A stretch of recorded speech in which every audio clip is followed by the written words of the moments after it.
ಈ ದಿನ ದುರದೃಷ್ಟವನ್ನ ದೂರ ಮಾಡುತ್ತಾ ಅದೃಷ್ಟವನ್ನು ಪಡೆದುಕೊಳ್ಳುತ್ತಾ ಈ ಪ್ರಾತಃ ಕಾಲದಿಂದ ಸಂಜೆ ಒಳಗಡೆ ನೀವು ಮಾಡೋ ಯಾವ ಕೆಲಸ ಇತ್ತೋ ಅದರಲ್ಲಿ ಉನ್ನತಿಯನ್ನ ಅಭಿವೃದ್ಧಿಯನ್ನ ಪಡೆದುಕೊಳ್ಬೇಕು ಅಂತಂದ್ರೆ ಅದರಲ್ಲೂ ಶ್ರವಣ ನಕ್ಷತ್ರ ಯಾವುದಾದ್ರೂ ಒಂದು ದೇವಸ್ಥಾನಕ್ಕೆ ರಂಗೋಲಿ ಪುಡಿಯನ್ನ ದಾನವಾಗಿ ಈ ನಕ್ಷತ್ರ ಇರುವ ಕೊಡಿ ಆಗುವಂಥದ್ದನ್ನು ನೀವು ಗಮನಿಸ್ತಾ ಬನ್ನಿ. ಇನ್ನು ಮತ್ತು 27ನೇ ದಿವಸ ಬರತಕ್ಕಂತಹ ಶ್ರವಣ ನಕ್ಷತ್ರ ಏನಿತ್ತು ಅದರ ಒಳಗಡೆ ನಿಮ್ಮ ಒಂದು ಕನಸಿತ್ತಲ್ಲ ಬರೆದಿಟ್ಕೊಳ್ಳಿ, ನನಸಾಗ್ತಕ್ಕಂಥದ್ದು ಪ್ರತೀತಿ ಇರುತ್ತೆ ಶ್ರವಣ ನಕ್ಷತ್ರಕ್ಕೆ.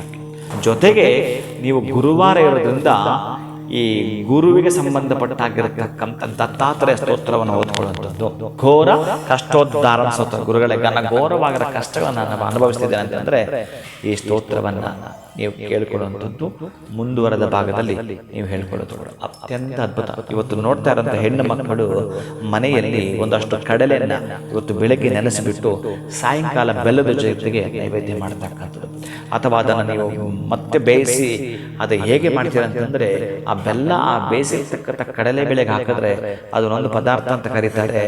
ಆ ನೈವೇದ್ಯವನ್ನೇನಾದ್ರೂ ನೀವು ಮಾಡ್ತೀರ ಅಂತಂದ್ರೆ ಪ್ರಫುಲ್ಲವಾಗಿರತಕ್ಕಂತಹ ಪರಮಾಶ್ಚರ್ಯವನ್ನ ಗುರು ಮತ್ತೆ ನೀವು ಯಾರನ್ನ ಪೂಜಿಸ್ತಿರ್ತೀರೋ ಆ ದೇವರು ತೃಪ್ತಿ ಹೊಂದುತ್ತಾ ಸಂತೃಪ್ತವಾಗಿರತಕ್ಕಂಥ ಕೃಪೆಯನ್ನ ನಿಮ್ಮ ಮೇಲೆ ಇಟ್ಟಿರ್ತಾರೆ. ಇವತ್ತು ಸಂಜೆ ನೀವು ಆ ನೈವೇದ್ಯವನ್ನ ಮಾಡುವಂಥದ್ದು ಈ ಮಂತ್ರವನ್ನು ಕೇಳಿಸಬಹುದು. ಓಂ ಶ್ರೀಪಾದ ಶ್ರೀವಲ್ಲಭತ್ವಂ ಸದೈವ ಶ್ರೀ ದತ್ತಾಸ್ಮಾನ್ ಪಾಹಿ ದೇವಾದಿದೇವ ಭಾವಗ್ರಾಹಿ ಕ್ಲೇಶಹಾರಿ ಸುಕೀರ್ತೆ ಘೋರಾತ್ ಕಷ್ಟಾತ್ ಉದ್ಧರಾಸ್ಮಾನ್ ನಮಸ್ತೆ.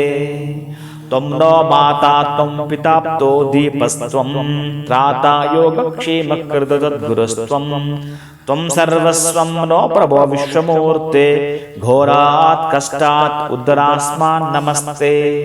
ಪಾಪಂ ತಾಪಂ ವ್ಯಾಧಿಮಾದಿಂ ಚ ದೈನ್ಯಂ ಭೀತಿಂ ಕ್ಲೇಶಂ ತ್ವಂ ಹರಾಶುತು ಧನ್ಯಂ ತ್ರಾತಾರಂ ನೋ ವೀಕ್ಷೀಶಾಸ್ತಜೂರ್ತೆ ಘೋರಾತ್ ಕಷ್ಟಾತ್ ಉದ್ಧರಾಸ್ಮಾನ್ ನಮಸ್ತೆ. ನಾನ್ಯಸ್ತ್ರಾತ ನಾಪಿ ದಾತ ನ ಭರ್ತ ತ್ವತ್ತೋ ದೇವತ್ವಂ ಶರಣ್ಯೋಕ ಹರ್ತ ಕುರ್ವತ್ರೇಯಾನುಗ್ರಹಂ ಪೂರ್ಣರಾತೆ ಘೋರಾತ್ ಕಷ್ಟಾತ್ ಉದ್ಧರಾಸ್ಮಾನ್ ನಮಸ್ತೆ. ಧರ್ಮೇ ಪ್ರೀತಿಂ ಸನ್ಮತಿಂ ದೇವಭಕ್ತಿಂ ಸತ್ಸಂಗಾತ್ಯಂ ದೇಹಿ ಭುಕ್ತಿಂ ಚ ಮುಕ್ತಿಂ ಭಾವಾಸಕ್ತಿಂ ಚ ಕಿಲಾನಂದಮೂರ್ತೆ ಘೋರಾತ್ ಕಷ್ಟಾತ್ ಉದ್ಧರಾಸ್ಮಾನ್ ನಮಸ್ತೆ. ನಮಸ್ತೆ ದತ್ತ ದೇವಾಯ ನಮಃ, ನಮಸ್ತೆ ನಮಸ್ತೆ ದತ್ತ ದೇವಾಯ ನಮಃ. ದತ್ತ ದೇವರ ಪ್ರಾರ್ಥನೆ ಮಾಡಿ ಇನ್ನು ಘೋರವಾದ ಕಷ್ಟಗಳೆಲ್ಲ ಅವನು ನೋಡಿಕೊಳ್ಳುತ್ತಾನೆ. ಶುಭಂಭೂಯ.